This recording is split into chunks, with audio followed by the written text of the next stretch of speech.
Once upon a time, you and all your kind lived underneath bridges, had ridges for ribs that dropped off into empty chests as if your hearts were all stolen treasures.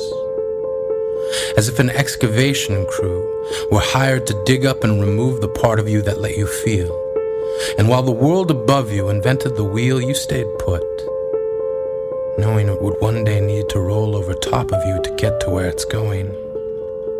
You had an endlessly flowing supply line of food. You began to brood over humanity and made meals of our hope, as if crushing our spirits would make your mirrors cast better reflections than the ones they gave. As if the only way you could save yourselves was to make the world ugly so no one would notice you hiding in it. You learned to knit pain into a kind of camouflage, treated hope like a mirage that you could use to lure in your next meal. You lived off of our fears if you could taste what we feel. And every night, as the moon read bedtime stories to sunlight, you took darkness as an invite to head out into the world. You curled your hands into wrecking balls. Your breath became squalls. You made rocks rumble. You made land shiver. You made boys and girls pray that someone would deliver them from you. We told them, you aren't real. And then one day, the world changed. But you all stayed the same. Just migrated from living underneath bridges to living underneath information superhighways.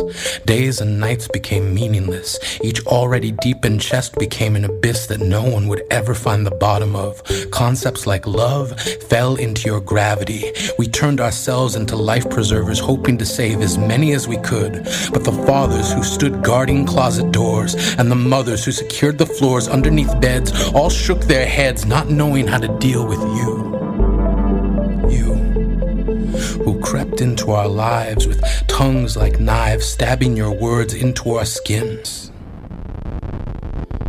It isn't cute. It isn't funny. You've talked strangers into death and laughed. And as each family learns to graft skin over the wounds you gave them, you hem yourselves into the scar. Even now, you somehow see this as an invitation to turn your keyboards into catapults, wondering which one of you can be the first to hate this best. Your loathing, already dressed in riot gear, ready to incite rage, as if each message board is a stage where you recite hostility, turning freedom of speech into freedom of cruelty.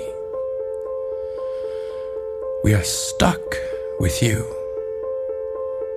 the same way you are stuck with you.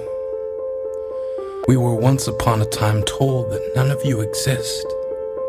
We dismissed you as make-believe or myth. Now, armed only with resolve, we can no longer afford to tell ourselves that you aren't real.